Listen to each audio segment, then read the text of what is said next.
fight before? Yeah. You good? Yeah, I'm good. Good defense? Yeah. Must train different in America. Your defense stinks.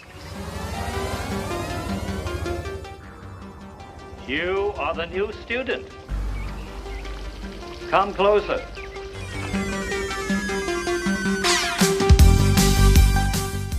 You're listening to the Kung Fu Podcast presented by James Still. I didn't think you had it in you. I'm your huckleberry. And Steve Newby. What I do have are a very particular set of skills. Skills I've acquired over a very long career.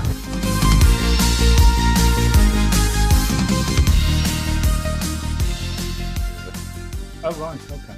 Yeah, say something, Charlotte. No. Yeah, that was it? No. Did you hear her? No. Yeah, that's it, yeah. Yeah, teenager. Yeah. Not. Miss Patterson. Yeah. So, yeah. Right, well, let's, oh, good night, Sarah. See you, love. Good night, Sarah. Good night, Sarah. He says good night too. See you now. Bye, love. That's so. Anyway, we're back to our normal high standards of production. I'm sorry about this. I'll be honest with you. This is temporary, right? This is temporary. I'll be honest. It's not our best, but you know we'll try. Right. Yeah. Well, you know, let's just before we get into it, let's just say welcome back to the Kung Fu Podcast, everyone. This is episode 48. Jesus Christ. Yeah. But you know, we have had a bit of a hiatus because you know decided to travel across the entire length of Canada, didn't you? Yeah. So you know, since then, you're now. So where are you now? You are. I'm in New Brunswick. It's 5,600 kilometer drive. Right from where you were previously. In February, in -30. We are talking blizzards. We're talking whiteouts. We're talking ice on everything and frozen hands if you take your gloves off. That's great. That's fantastic. It Yeah. sounds like a once in a lifetime like trip. I mean, you wouldn't Yeah, want to. yeah, because I don't want to do it again. You wouldn't want to do that again. No, sounds great. not in February. Bloody hell. No. So why did you pick the most wintry time to move? Oh man, Because I'm closer to you, James. That's a good answer. I like that. Yeah. Yeah. No, it's because we bought a house and we had to move to the house before it froze up. We already had a bill to pay for frozen pipes because they switched the heating off before we, you know, when they sold the house, the heating went off and the electric wouldn't stick it on until, you know, we'd sort of confirmed everything. And Right. And so it was off for a week and the toilets were frozen and everything. So it's a pretty cold winter. Yeah. Sometimes, not always. It's an unusual one, but it does. Winter stays for a while. It's snowing right now. Actually, it's April. What is it? What's the date today? What's it? 9th, 10th? I don't know. Something like that. Yeah. And details. It's snowing now and it's sticking. 10th. Quick. It's the 10th today. We've just lost it now. It's just melted and now it's started snowing. It was a beautiful day yesterday. And now it's snowing again. Oh, good. So, good. Oh, well, very much like the UK. That's why we moved here, because it's very much like Blighty. Yeah. I bet you damn sure the energy bills are a lot cheaper than the UK at the moment. I don't think so. No, it's not. I don't know. It's pretty expensive. We had a shock the other day because we got a bill for $800 for the electric for the month. And it turns out that they forgot to take the other one out. So what? Okay. It was 2 months. Well. So, but it's still a lot of money, $400, $300 and something dollars. Let me ask you a question. Yeah. As you were driving across Canada, did you have anything to think about during those, you know, long I just wanted to see a moose, roads? James.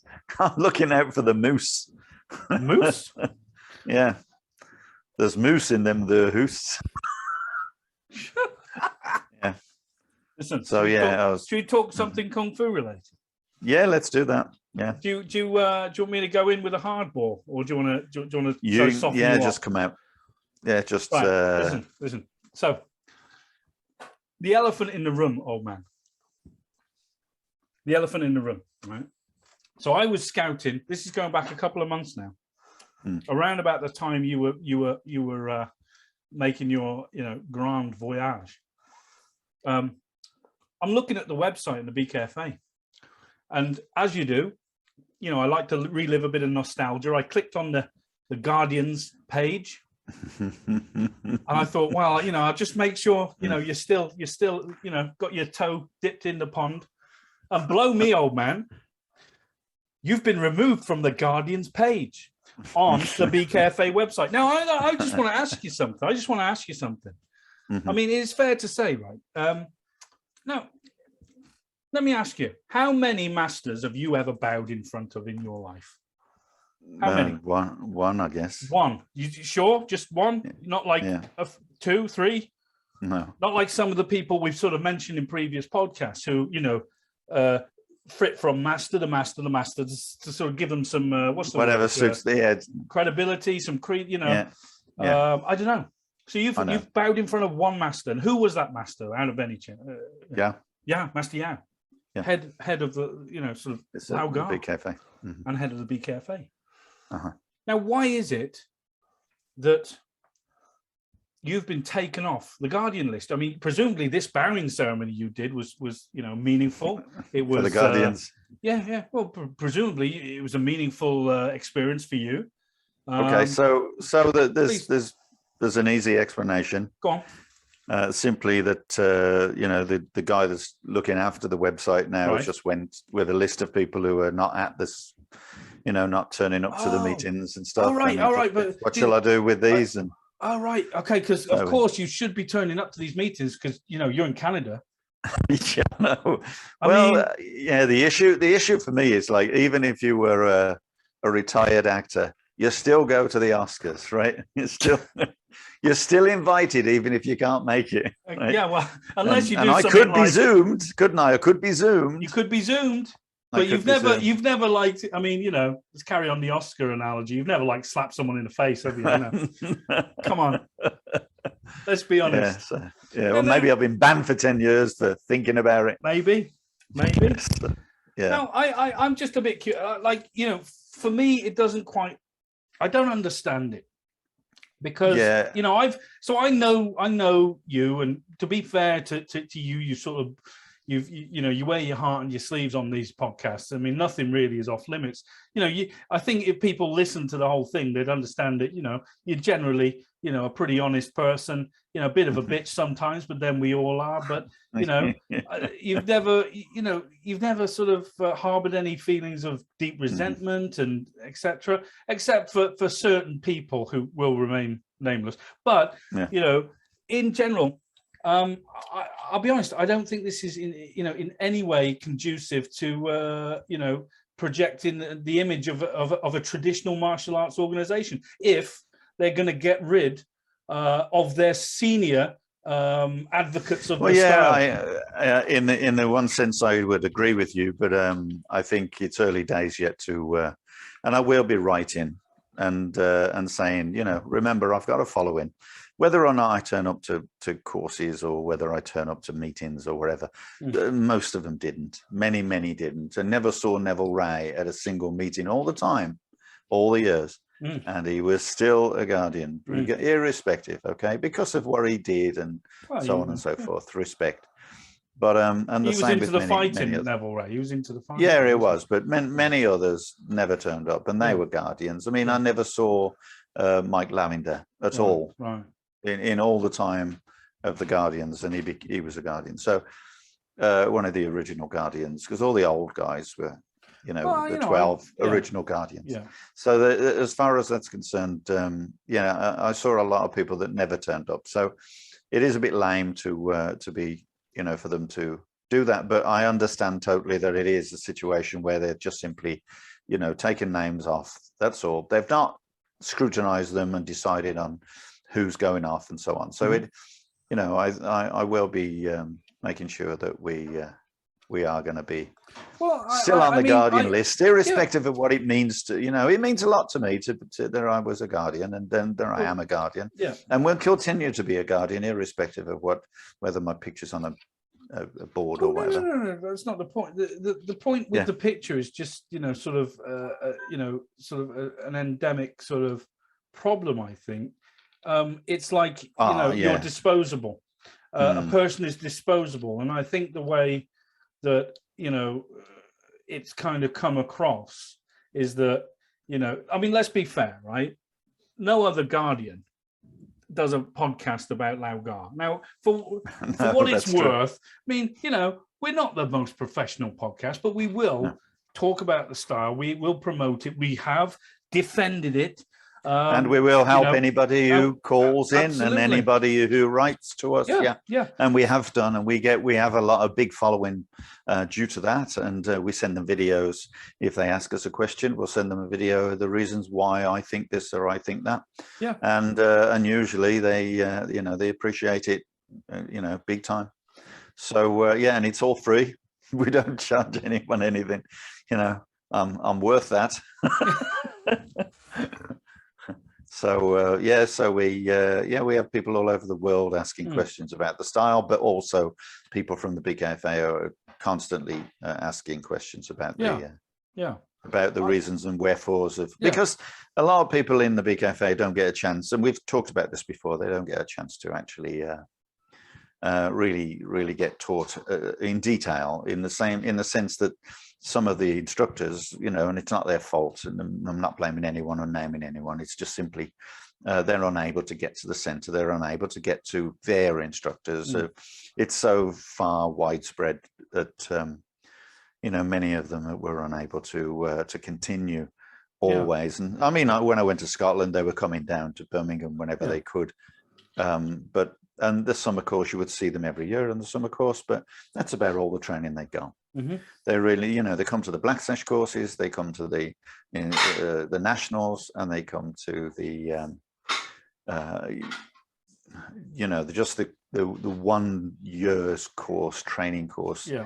They just come to those, and that's all they could do. And the instructor that was teaching at the time, Robert Tin, was teaching. Scotland at the time. He never went up to Scotland. He expected them to go down to him. And, it's not always possible.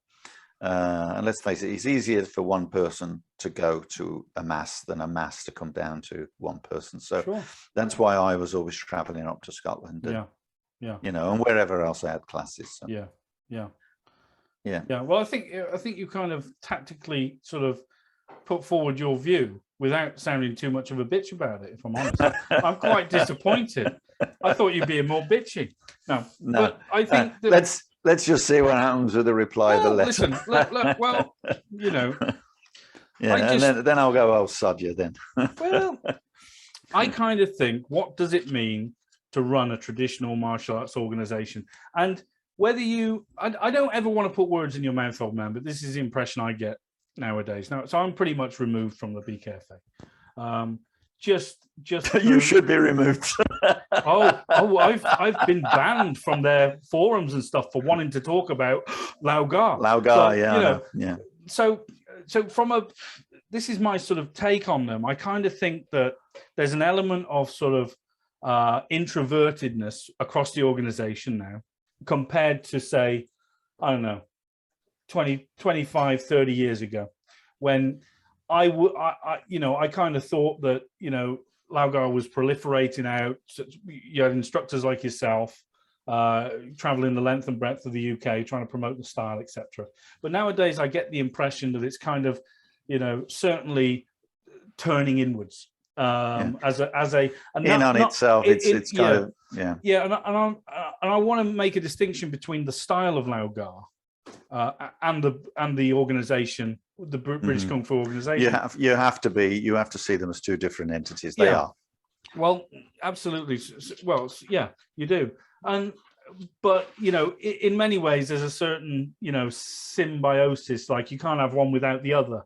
And I kind of, in my head, I would. Well, there are many that try. Yeah, well, that's it. And in my head, I kind of think, I really, would love to sort of, find my way, back in and learn to respect the BKFA a bit more. But given some of the things I know about it, certainly from you, and that's admittedly a one-sided conversation, but we have talked in depth. Well, I mean, yeah, in many ways. The things But, that happened to me in exactly. that period with my students, obviously, one-sided. But of course, you're welcome, and everyone's welcome to see the other side, and ask me about that other side. We have had the other side sort of, comment and sort of basically, continue to effing and jeffing at us. So that tells me a lot about and then had to shut up because they had any kind of truth in whatever they were saying. But when it comes otherwise we wouldn't be sitting here now. No, but this is it. This is what I'm trying to say. I'm trying to say that when I think about a traditional martial arts organization, I think loyalty certainly does play a big part in it.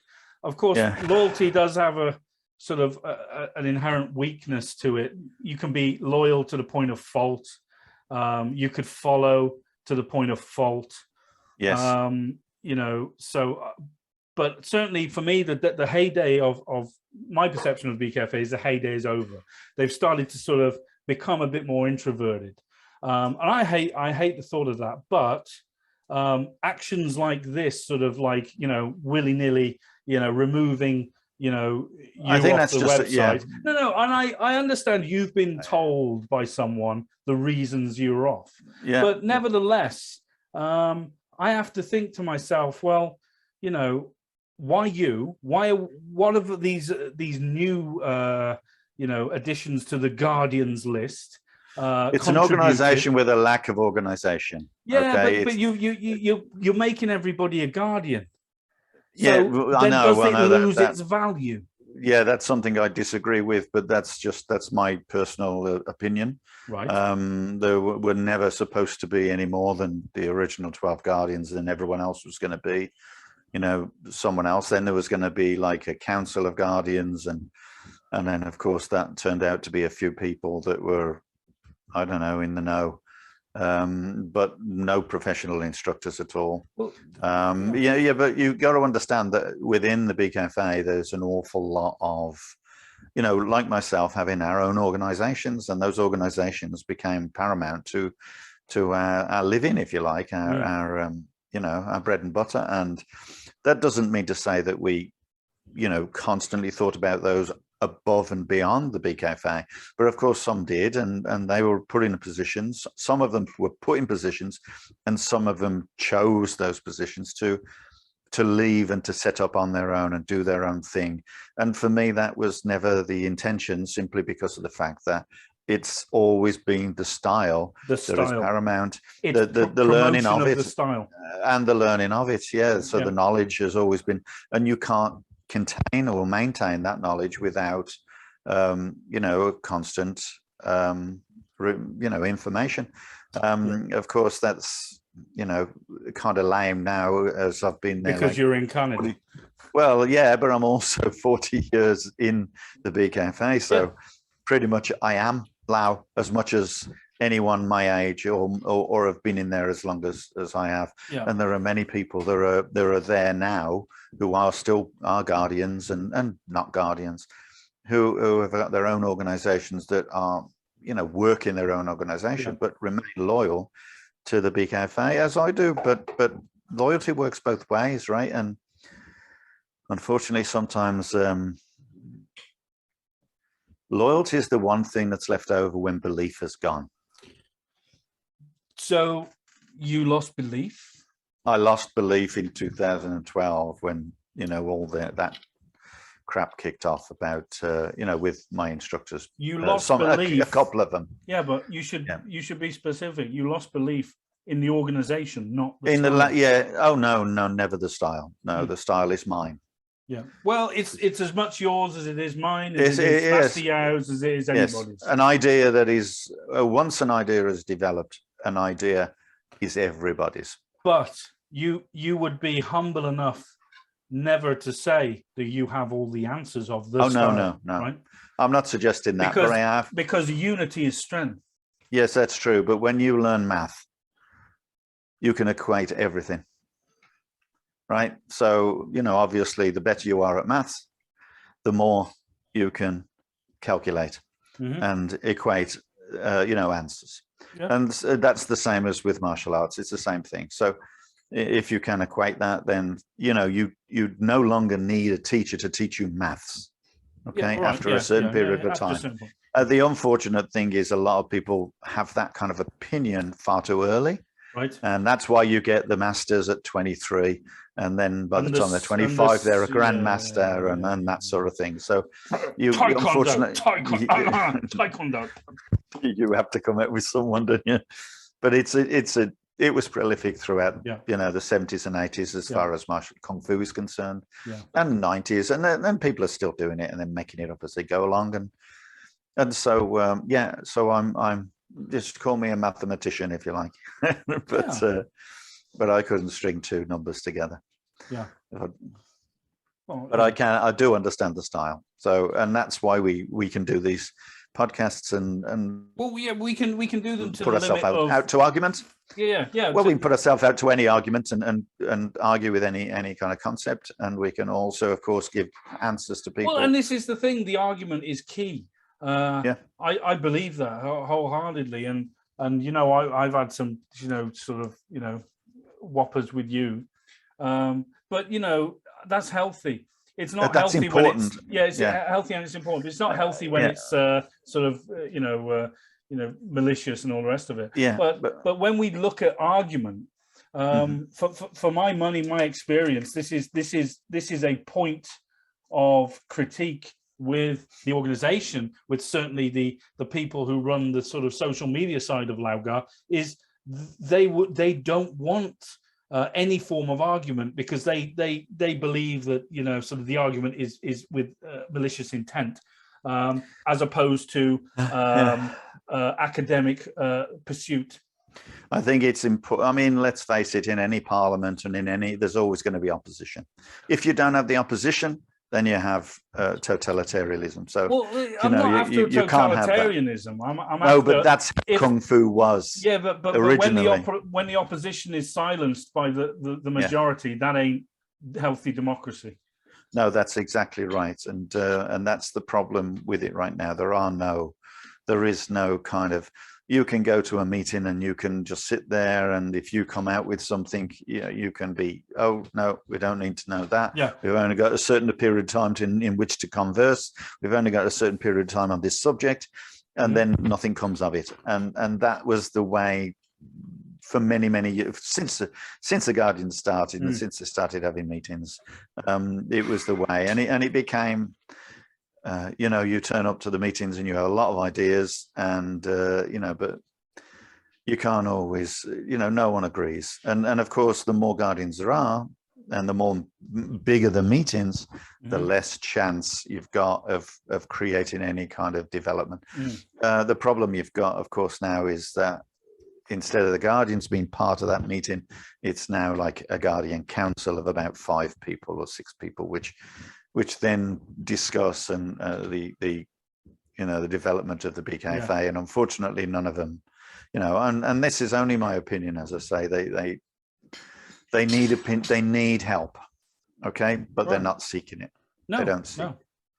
And instead, instead of seeking it, they look to kind of push away the old absolutely groups. And they target the easy people, who, like, sort of myself, I'm an easy target. Number one, I'm a nobody, but number two, if I want to spark up a conversation about Laugar on one of their social media forums, it's easy to shut me up, get rid of him, etc. Yeah, they want it open to everything, but unfortunately, I think your problem is, or not your problem, but the problem, if you like, is that when people talk about Lao, they're scared of other opinions.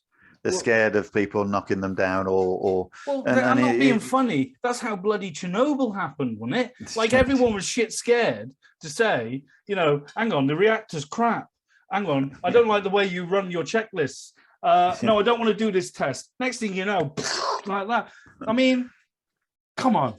Yeah, but where's the same the with value? Where's the future in well, it's not democracy. Like it's not democracy, and it's it's not even totalitarianism, because there's no one in charge. So it does make it difficult sometimes to, But remember, everything I say is it's simply my opinion, and I'm going to stick by it. And if anybody wants to argue with that opinion, they're welcome to. And I friends or foe, they're welcome to argue with whatever I've said. Well, I just, and it's my opinion as well. And I'm consciously aware that I don't have as much invested in the Guardians, in the council, in the BKFA as much as you have. So when I say things, not to be sensationalist, just to open up a question, a debate, or whatever. I'm not trying to steer you into unhealthy territory, but no. But the thing, I'm very dubious when people start trying to erase history, whether it's in the real world. Whether we're tearing down statues in the UK, in America, or we are removing who was a Guardian on the website. And I think any organization that does that, it's not in a healthy place. That's what you're approaching it from a loaded position. You're approaching it from, like you see that and you think it's incredibly wrong. And to the if there was a malicious intent, then of course you'd be right. But I don't believe there is any malicious intent. I just simply believe that there is a lack of communication and a lack of interest in what's happening. So and a lack of people. Okay, a lack of people power too. Yeah, a lack of knowledge in certain directions. So I'm not looking at it as a malicious sort of situation. If you want to talk about, the fact that I'm not on a picture site. I haven't. To be fair, I haven't said it's been malicious. I said it just is wrong and short-sightedness. But at what point do we have to say that was a bad move? And where does it stop?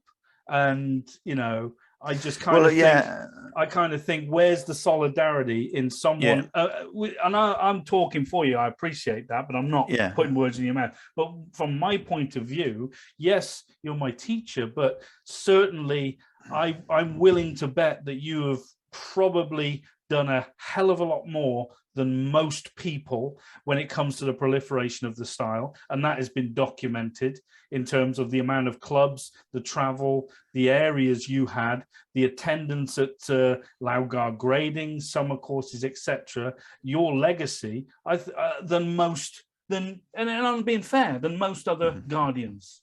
I mean, there'll always be, everyone's good at something. Let's not, pretend they're not. And there's always a value in what other people bring.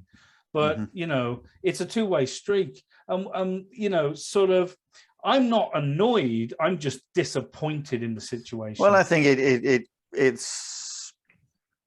it's a subject worthy of talking, of discussion. That's what we're doing. And honest opinion. And this is, I'm always going to have an honest opinion. And this is, a lot of the time, it falls on the people who don't like my honesty. They want me to have an opinion, but they want to give it to me first. The opinion.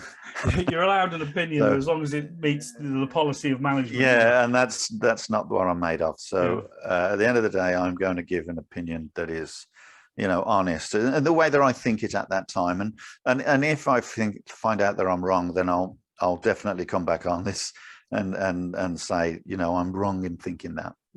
Okay, and I'm not suggesting, as I've already said about talking about me not being on any site. I don't see it as malicious. So, and I'm not gonna sort of worry about that. I will talk to various people and just make sure that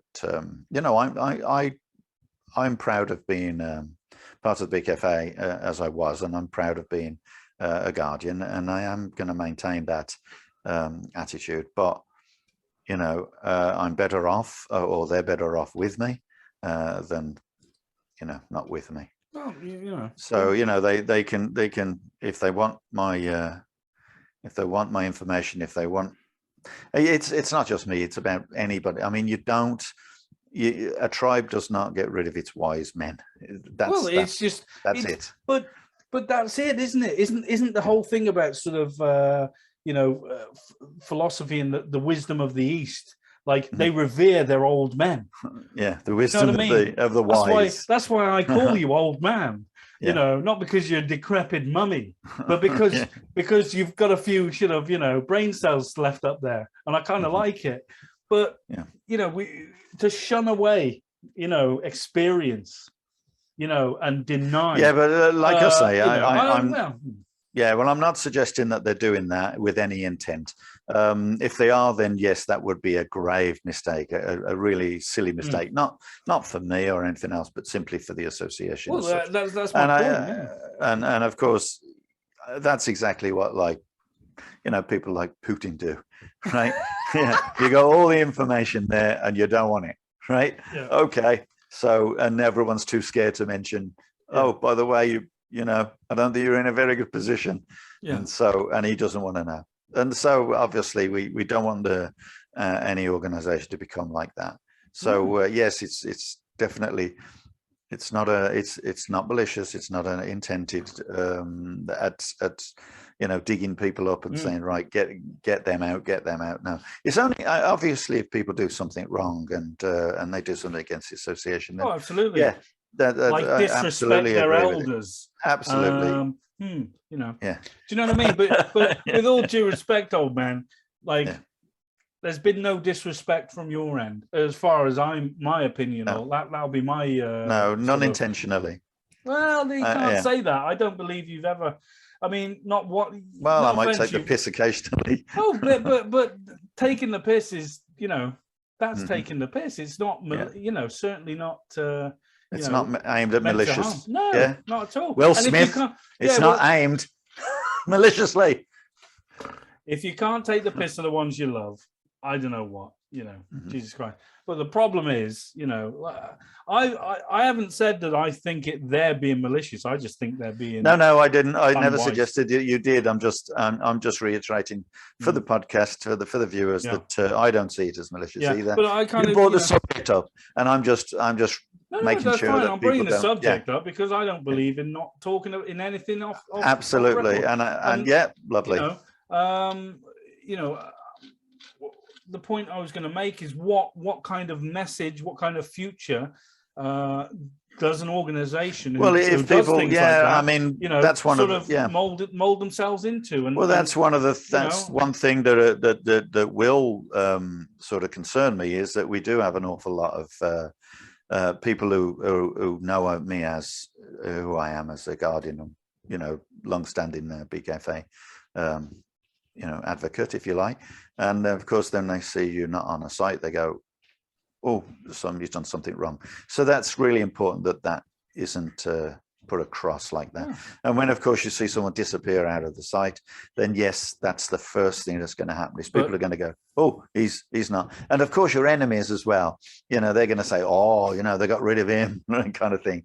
So we need to make sure that doesn't happen, and for that reason I think it's a mistake that they've done that, because they will simply turn people against them, people who are the strongest and the most loyal, if you like, of their subjects, if you like, and the biggest advocates. And the biggest advocates of the style. They'll lose face, and of course you get a lot of people who leave, as I said earlier, for their own purposes, and they will do everything they can to badmouth, their previous, instructors or associations, as I've had.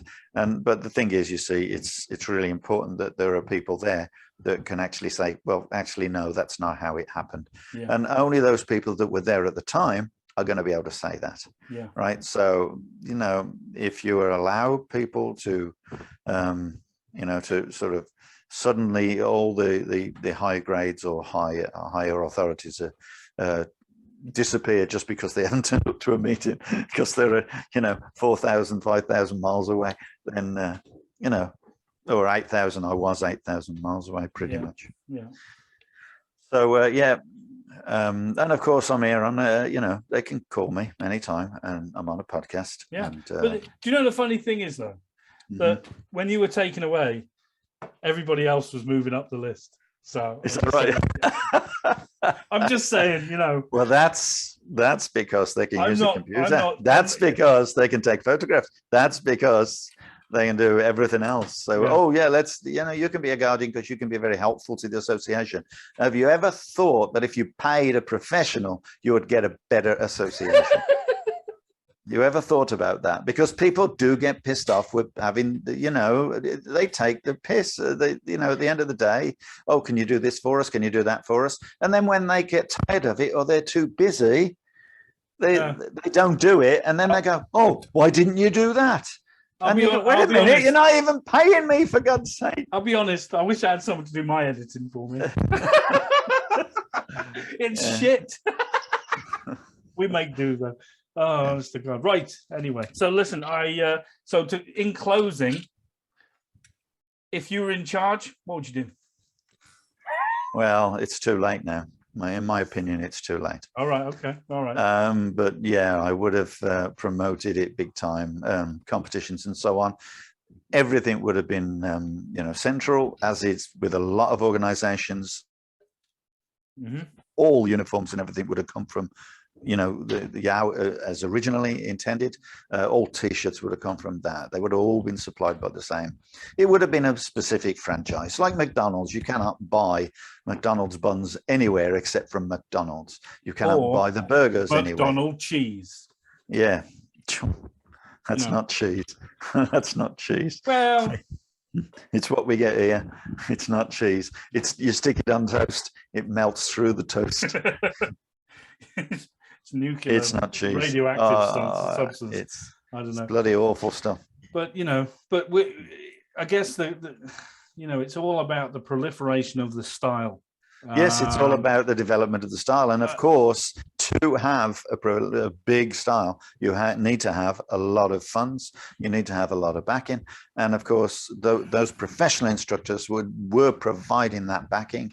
And of course, then suddenly in 2012, they go, you know what, from now on, there's not going to be any professional instructors. Any professional instructors can stay as professional instructors, but then their students who want to become professional instructors have to go directly through the association. Who's teaching them to become instructors? Right. No one anymore. And what happens? Associations get smaller because those professional instructors go, you know what? That's where I'm going. Yeah, and they split off, create their own organizations. Yeah, whether they leave the association is irrelevant. The fact is, some of them don't leave the association, but go, you know what? I'm dealing with my organization, and I'll be loyal, and I'll train, but this is my business. This is my livelihood. You can't take someone's livelihood away, and unfortunately, that's what happened to me. In the long term, simply because of the fact that they go, oh, well, this guy's not done anything to the association, so therefore he can remain as part of the association. And yet I already got rid of them. And wait a minute, no, I haven't got the power to get rid of them. Oh, well, oh, crap. And so, then all the students go, oh, well, wait a minute, he must be right because he's still in the association. Yeah. Well, and that's what kind of thing happened for me. If that's my personal experience, that's and of my course, truth. That's your truth. Yeah. Well, socialism. Yay! Great. Yeah. So there's a lot more to it than that. Yeah. Oh yeah. Look, I mean, so that's where you stand. Great job. Fantastic. Right. So it wasn't a bitch. It was just a reality check, if you ask me. Yeah, we're just Anyway. It's an opinion. Yeah. And I'm going to give my opinion, and that's what this podcast's for. Absolutely. But everyone else can give their opinion too, and a lot of people, are quite happy to anyone to do the BKFA. You can give your answer opinion or to comment us, on this, and we will not censor you, unlike some people. Right. Anyway, you remember a while back we did a podcast on Jeet Kune Do? Yeah. Jeet Kune Do. I had a message on YouTube from Tommy. I'll be honest with you, it was quite nice. Anyway, hi Tommy. He says, anyway, along with footwork and evasiveness, boxing has a limited punching repertoire. Yet every boxer has his/her own style. I do believe you guys have missed the point into what Bruce Lee was trying to convey. Maybe you should look into your style a bit more. Okay. So that was interesting. I like that. And I replied to Tommy. I said, listen, I said, thanks for the comment. Could you elaborate? That would be great. Anyways, he took me up on my offer and he did elaborate. He said, remember, we can't, I mean, we did say a lot about Jeet Kune Do, didn't we? And the funny thing is, I got some stick off people saying, never done Jeet Kune Do a day in his life. What gives you the right to have an opinion? By definition, if I decided to branch off from Lao Gar and teach a version of Jeet Kune Do, which was Lao Gar centric, doesn't that give me the right to teach Jeet Kune Do? Wouldn't that be called Jeet Kune Do if it was my own? I guess, sort of if thing? you wanted to call it that. Why not? I could do it. Call it what you want. After all, it's not supposed to be a style. No, but it's my style. And But it's not a style. But it is a style. It's my all style. styles. This is the problem. Anyway, the problem is you can't have all styles, because all you'll have is lots of different opinions and different makeups and different people and different sizes, completely different, doing completely different styles. Go and check out and read, watch rather, our Jeet Kune Do podcast thing. You know, we've talked about it a lot. But anyway, he replied. He says, after every founder of a system dies, it always leads to a different way or approach, be it in martial art or even in religion. There will always be those who discover or rediscover what has been lost, or just have something to add, or simply see things from an individual's point of view. Maybe he/she will put an emphasis on a hand technique over a leg because of an inability to kick good enough to land such techniques. He says that's a complex talk in itself. Every martial art offers something, some more than others. There are obviously more practical in use, depending on the use, i.e. sporting or combative or self-defense, etc.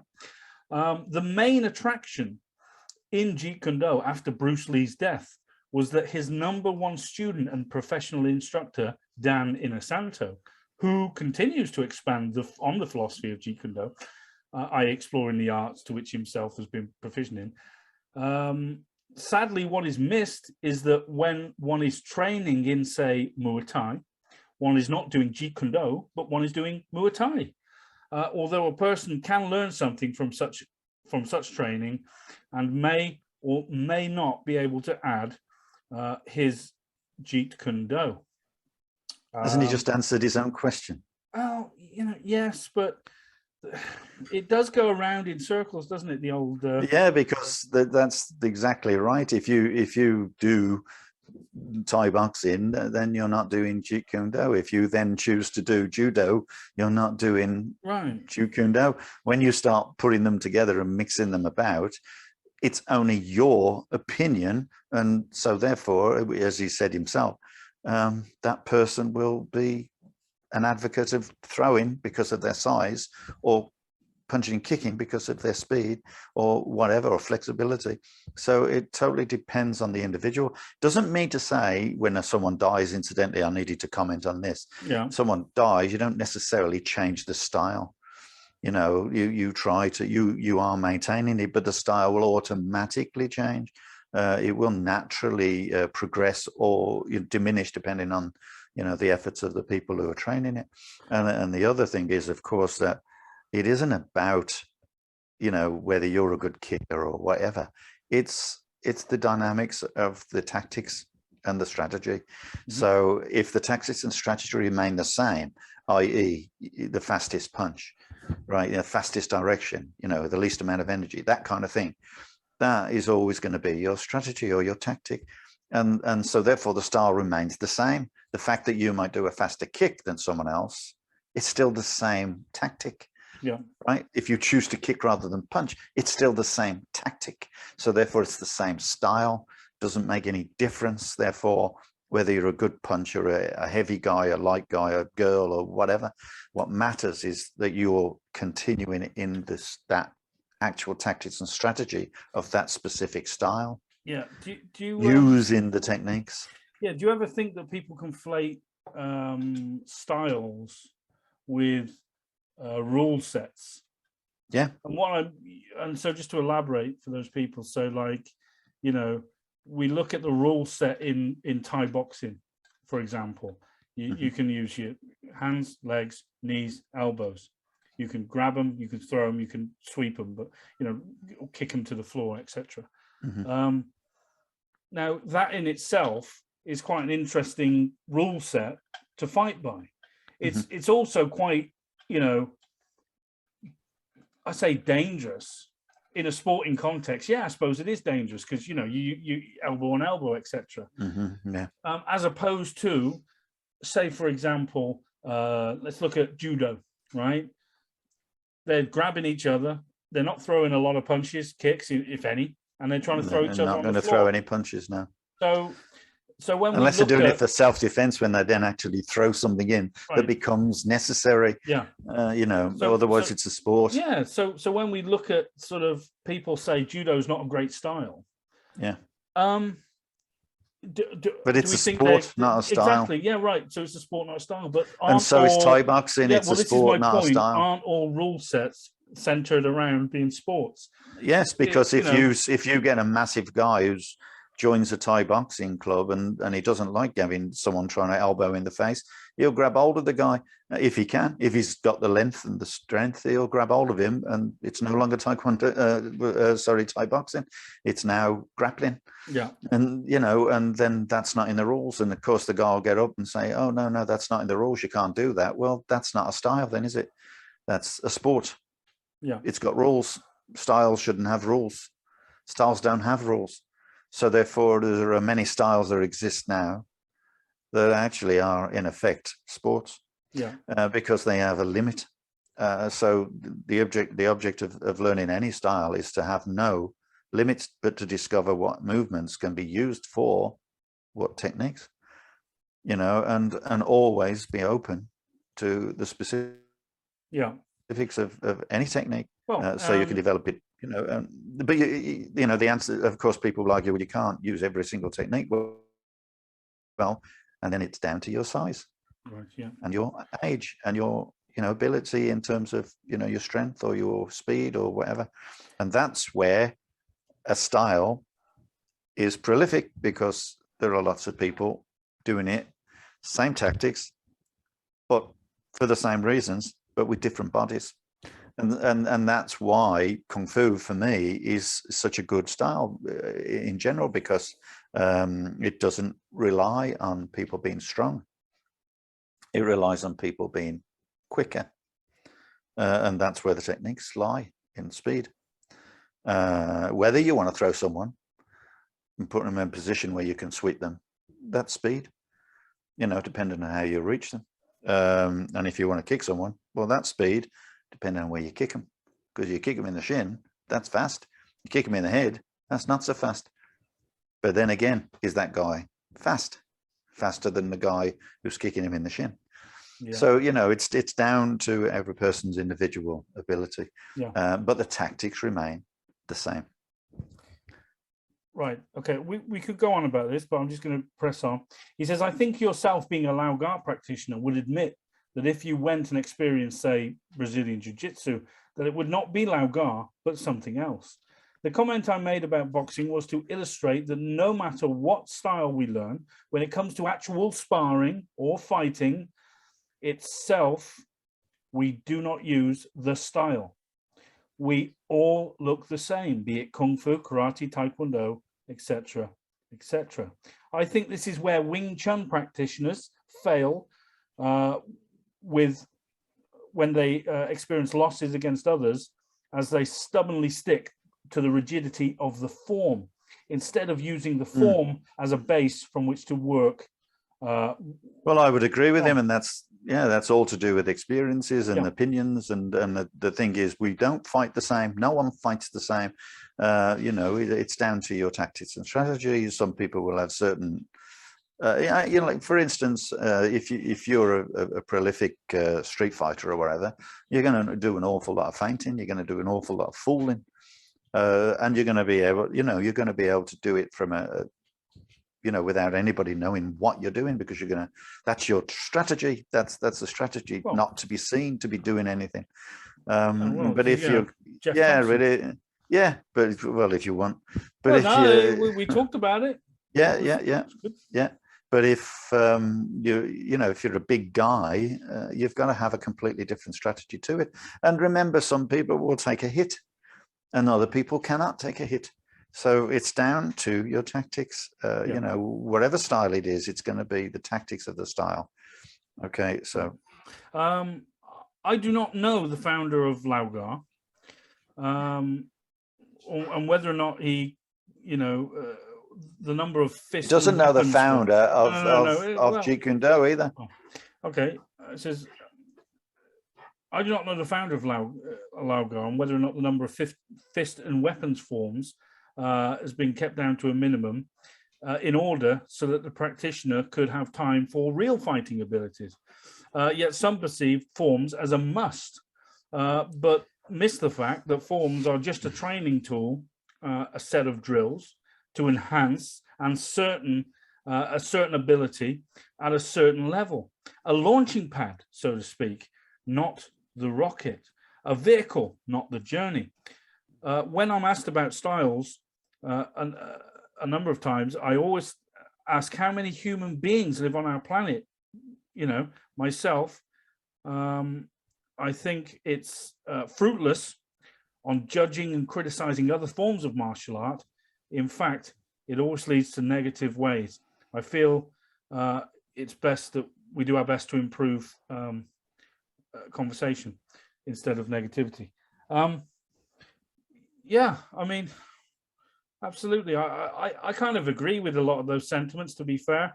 I wouldn't say, when he talked about the rigidity of a form, I don't believe that the form is a rigid thing. Well, yes, this is the thing. He's talking from his opinion. Yeah, no, I understand that. And so he obviously doesn't do forms in his style, right? Or at least he's learning some forms from some style to apply to his own concepts. But the trouble is, you cannot understand that form, and you cannot practice that form enough to understand it if you are intentionally looking for a different direction. So therefore, a form is useless to anybody who doesn't understand the concept of that style. So there's no point in doing a different style and going, oh, I'll do karate so I can develop this kind of, mechanics or whatever, and then I'm going to apply it to my fighting. Well, you ain't going to, because it don't work like that. And unless you make it, if it becomes, until you become fluid, until that becomes part of you, you are not going to be able to learn it. So it doesn't matter what you learn. If you don't learn it fully and continually and develop it, and so that, remember that we've talked about this so many times, and we've done videos in it, the set never looks the same once it's learned.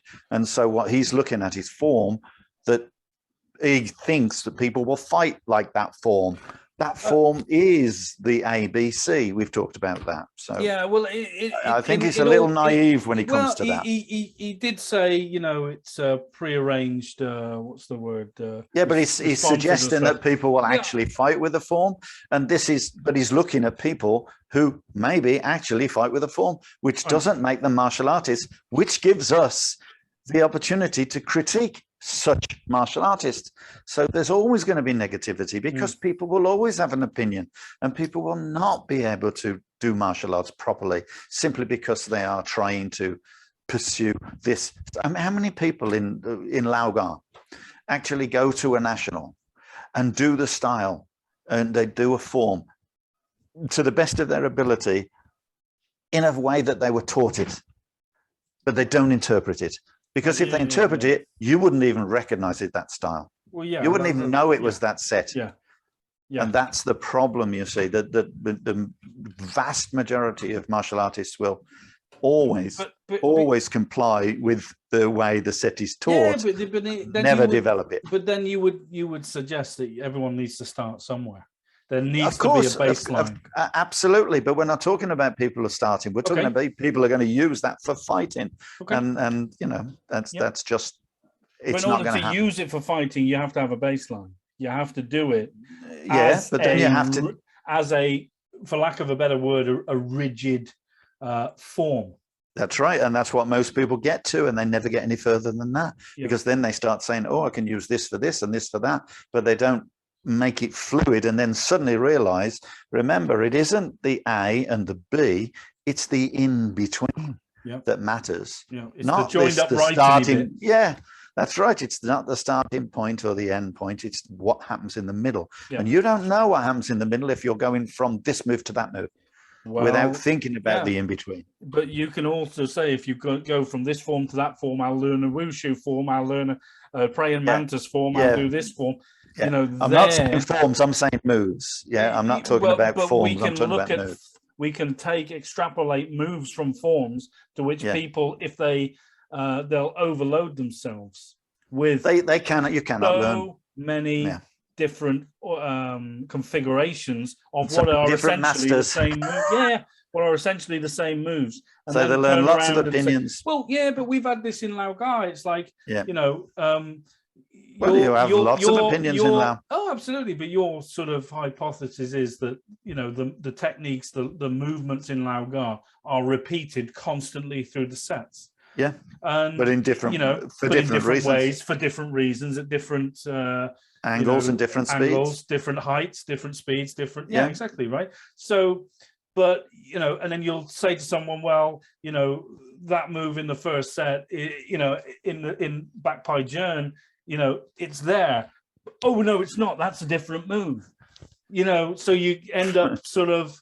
Lots and lots of different moves that you can't choose from, and it doesn't become natural, and that's the problem with people. They don't put them together. It's like saying, I'm gonna give you a calculation, like, you know, 335 times 10, right? Well, that would be exactly the same concept if it was 13.5. There's many ways to get to the same. It's going to be the same calculation. It doesn't make any difference. It's going to you're going to have to work out. You're going to have to use the same method to calculate like countdown, whatever it is. You got a number, and there's loads of ways you can get to the end of it. Yeah, isn't that right? Yeah, I think so. Right. Anyway, so I kind of forwarded, and then but going back very briefly, when we look at a lot of the Jeet Kune Do guys, now there's some guys in Jeet Kune Do will not touch forms, you know, because of Bruce Lee. Sort of, you know, they're rigid, they're you know, classical. They're too classical, you know, etc. So they don't touch forms. But sometimes you'll get people in Jeet Kune Do suggest that I've learned this style, that style, this style. You know, we honor this, that, and the other. But it's like, you know, if you did say, let's just pluck Wing Chun, so you do the first set, say Sunim Tao, and then you might take a kata from, you know, Shotokan Karate, two of them with, you know, drastically different concepts on speed and power. Don't work. And so they're opposing forces. So if you think by doing one and then doing another, you're increasing your fighting knowledge or capability. You're not. You're dissipating it because of different, you know. And this is why I don't believe in people learning different styles. Well, I don't believe in that at all. It's definitely be interested in styles and see the way that people apply, but when you look at them and dissect them, they're the same bloody moves, right? They're exactly the same moves. Oh, you see, well, certainly with Kung Fu.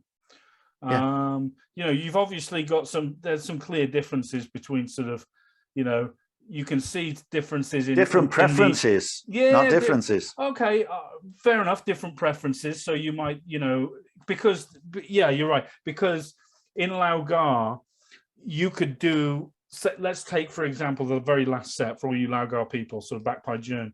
You could do it very elaborate, or big, you know, big long moves, or you could really shorten it up make it it becomes a bit there. more, It becomes, it's very tight. yeah. So you can, there are many ways you can sort of interpret it.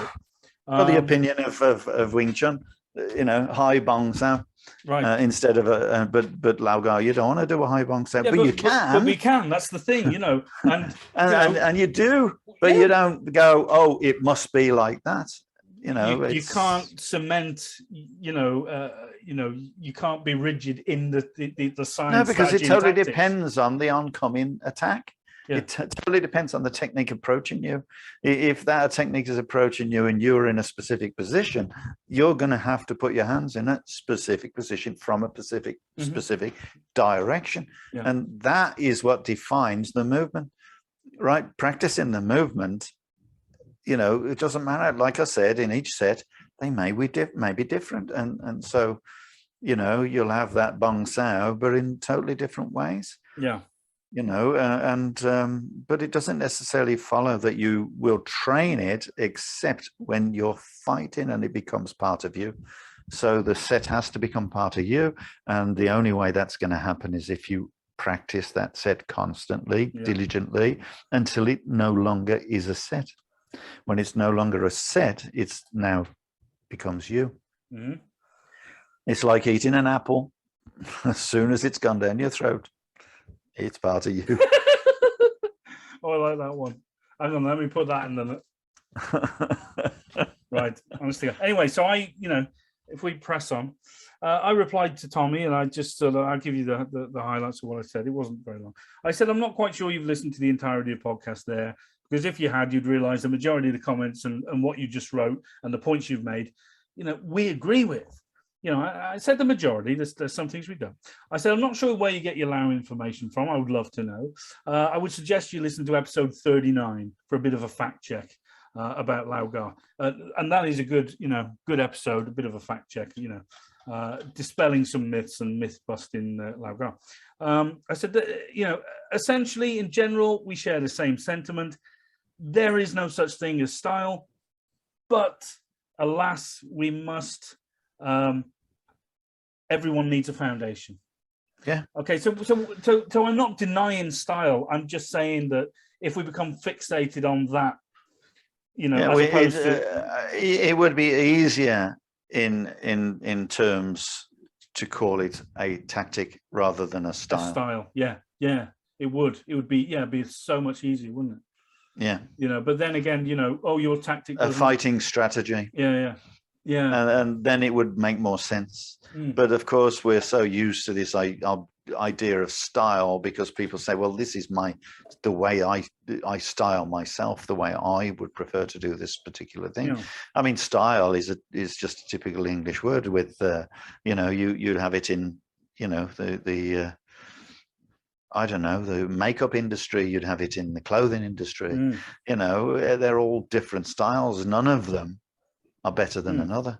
Well, there are some so elaborate that no one would wear them in the street, but those are just, I mean, it's the same with martial arts. There are some that no one would ever use in the street. And to be fair, there are some Lao Ga as well. So if we but that's not because of the style.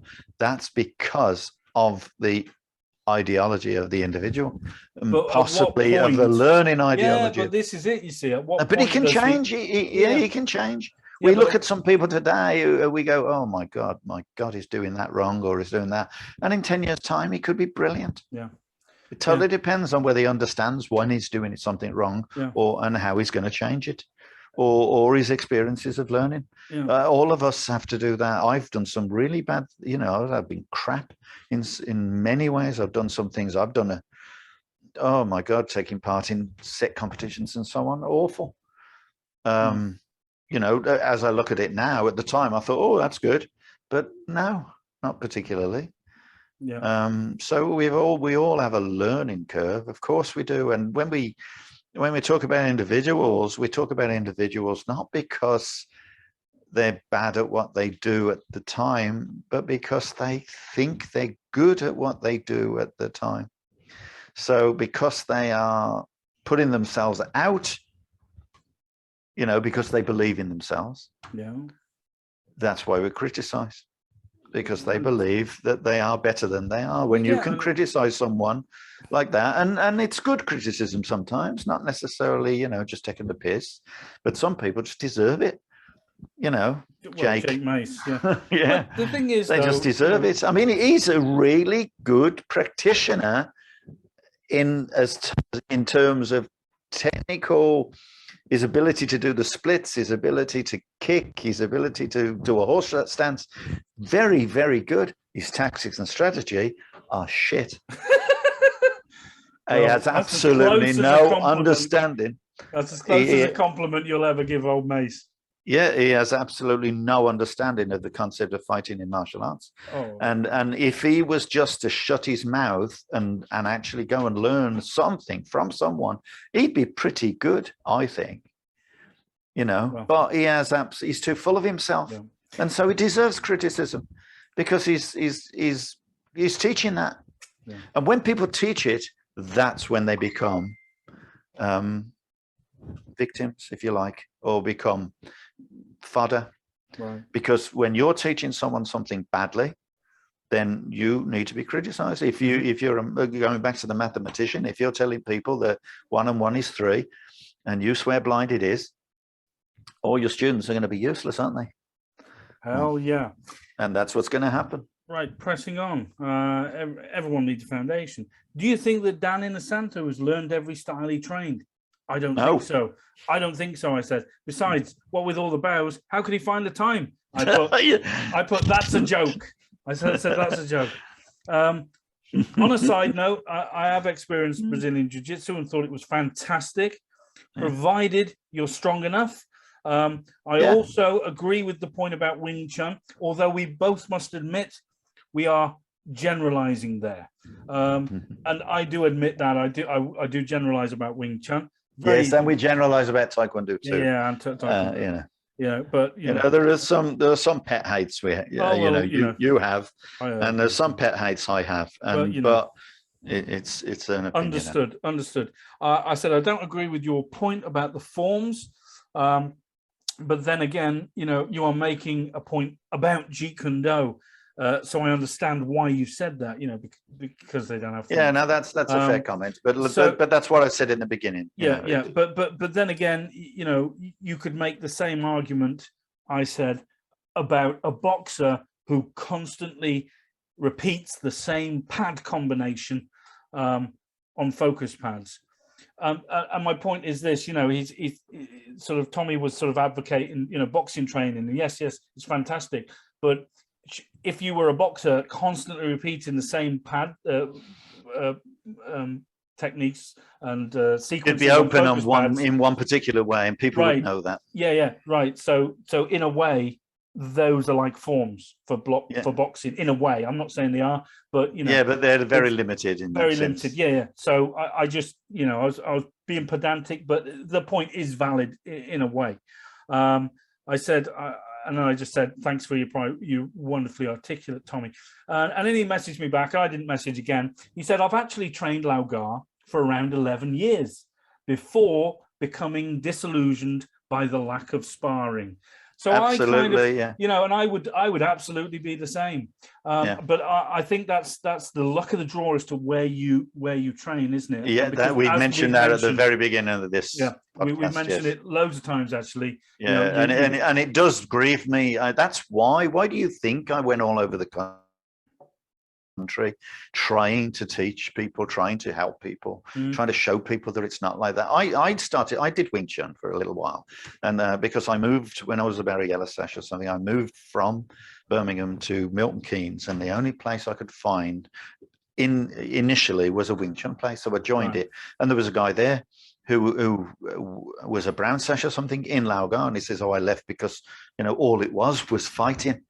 Yeah, so you all can't it was win, competition. No, you can't win. It's totally dependent on. And this is the problem. It was such a big success in terms of the martial arts business that the strategy and the tactics couldn't keep up.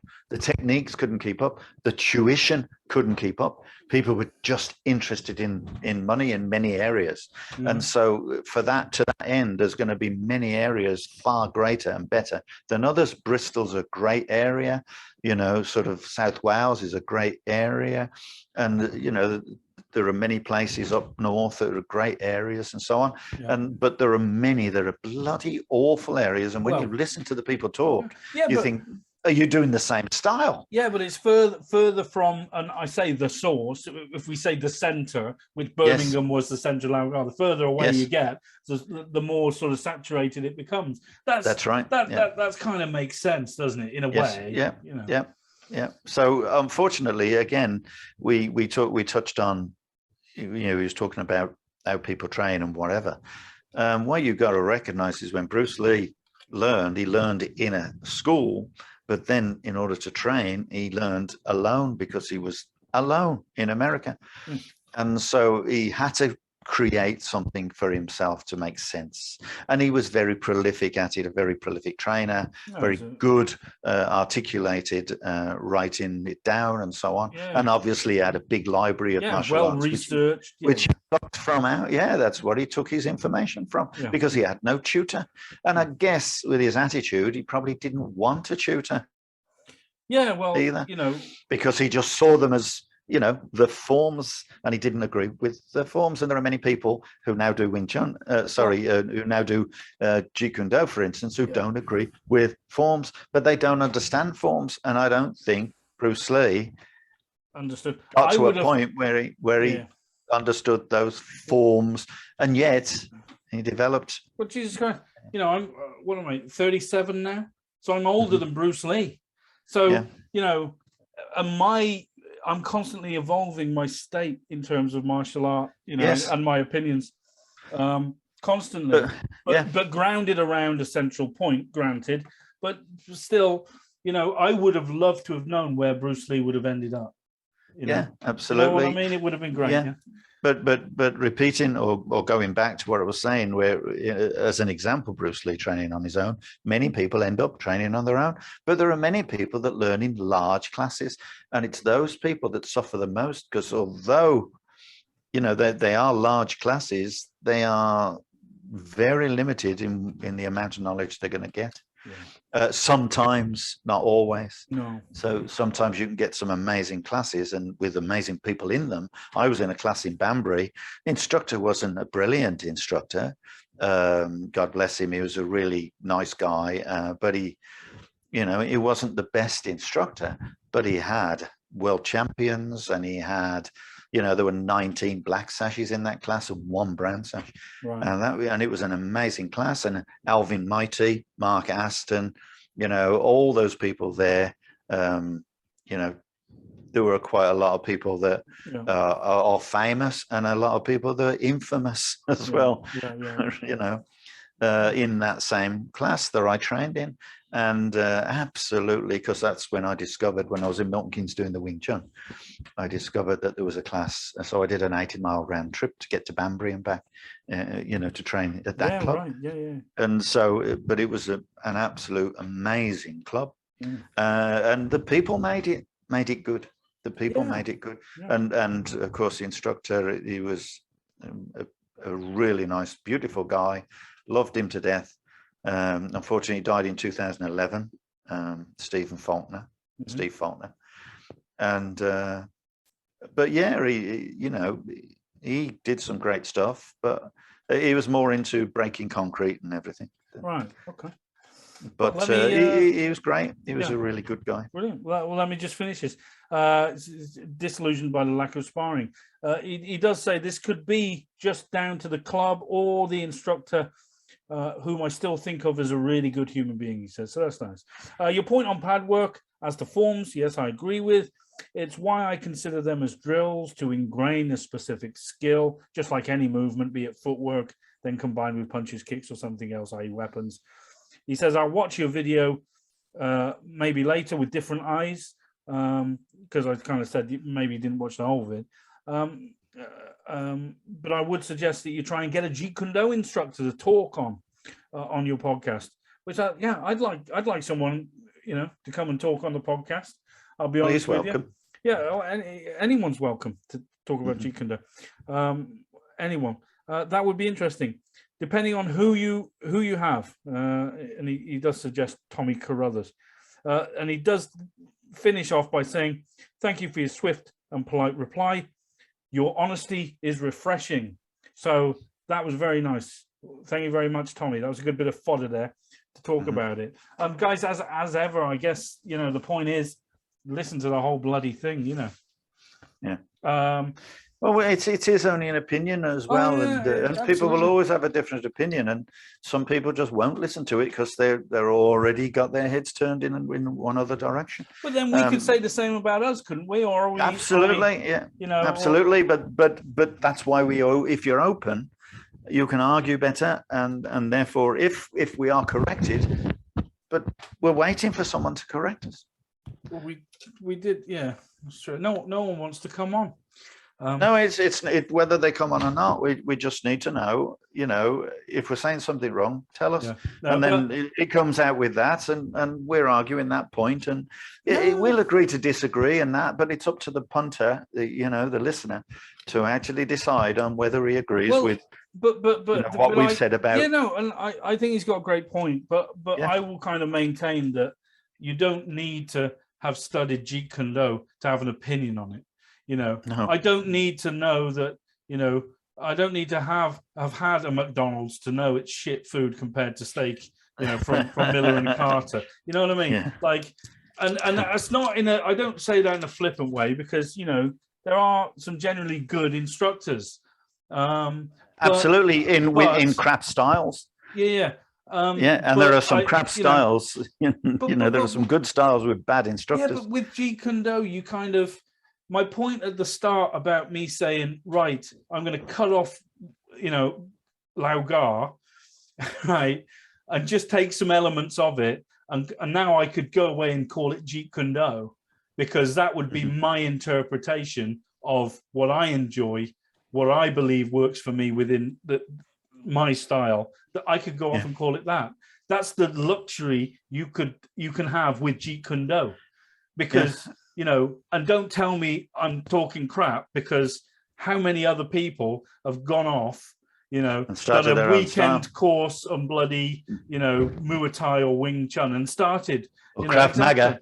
Or Krav Maga, yeah. Krav Maga and become the highest instructor in Scotland after a weekend. It's not that... but what I think, what I think that people,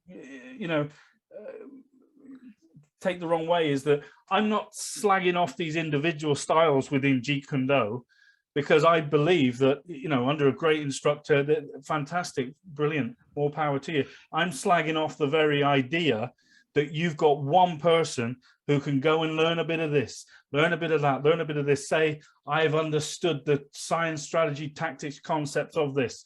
I'll tell you what my way works the best. That's what I don't agree with. Like we said, we will let people who believe in their own opinions will, we'll comment on it. It's just the same as people are welcome to comment on our opinion.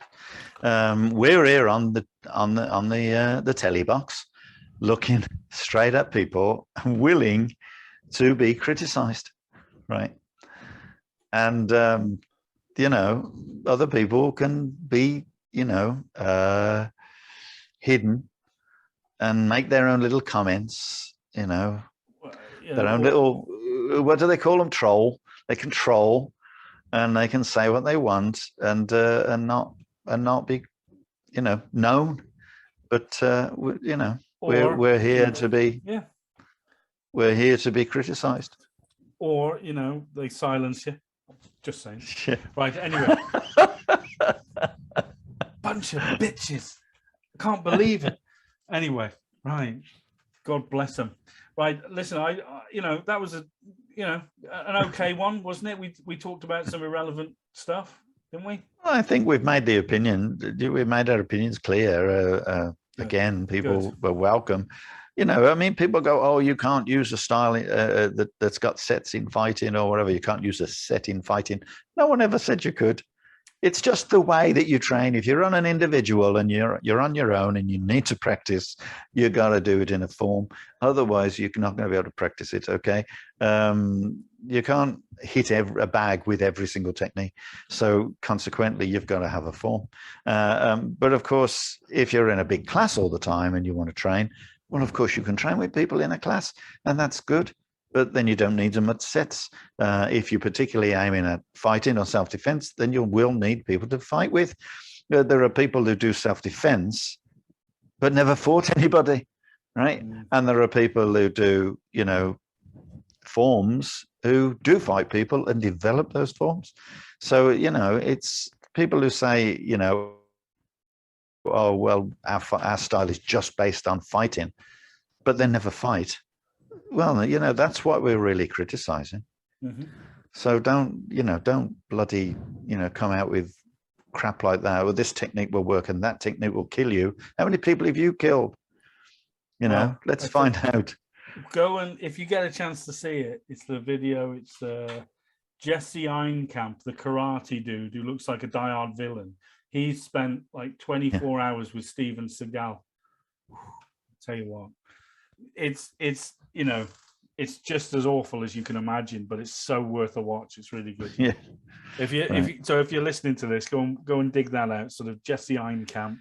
You'll have to send me the link. Spends 24-hour days with Steven Seagal. Oh, Jesus Christ. God bless him. But that's funny. That's about it, everybody. And thank you so much for joining us again. This has been short and sweet, hasn't it, old man? But I have no idea. The family's gone now. I was worried because I've got nowhere to do it right now because we're still unpacking. There are boxes everywhere. Yeah. And we've been here a month now, and I've already knocked walls down and put walls up. Well, when am I coming over? I don't know. Get a plane ticket. All the airports are, chaos over here at the moment. Yeah, I bet. So, yeah. Anyway, right, guys, thanks ever so much for joining us again for another episode of the Kung Fu Podcast. As ever, if you've got any comments, send them in. Any critiques, please send them in. Any questions, you've got the wisdom of the old man, to sort of. You do realise if you off. do come over here, Sarah will probably take you out the wedding album, and you won't be seen again. Probably. There's an analogy there. Bless you. Well, thanks for that. Well, anyway. Yeah, because that's what's happened to me, apparently. I'm not in the wedding album anymore with the BKFA. Well, I'll be honest. I'll be perfectly honest. I didn't get that. But then you said it, and I got it. I took some time to warm up then. I'll be honest, but it wasn't particularly strong. But thanks, old man. That's great. Listen, what are we talking about next week, old man? I've absolutely no idea. I knew you'd say that. Because I never know what we're talking about. And just for the listeners, when they think, I've got an opinion, I've only got an opinion straight there and then. None of this opinion is actually planned. No, okay, everything I do is just simply in answer to the shit you throw at me. Right, and my opinion just comes straight out of my head. So I apologise if sometimes it comes straight out of somewhere, old man. Well, anyway, all that remains for me to say is goodbye. Thank you for listening. Once again, you tuned into the Kung Fu Podcast with me, James Still, and as ever, the old man, Mr. Stephen Newby. So goodbye. Take care. Train hard. I'll see you again. Bye, everybody. Goodbye, everybody.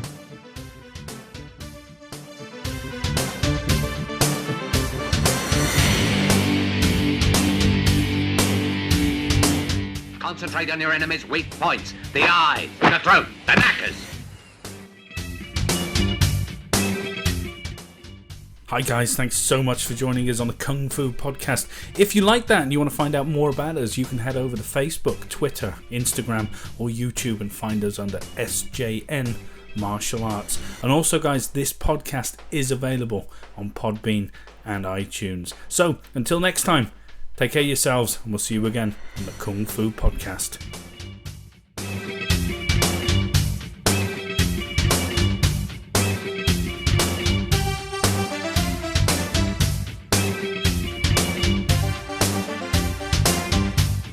karate punch is like an iron bar, whack.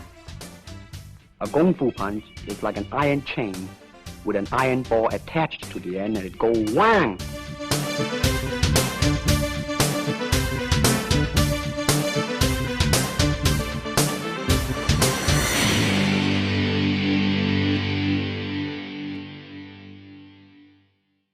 Can you break a log like that? Don't know. Never been attacked by tree.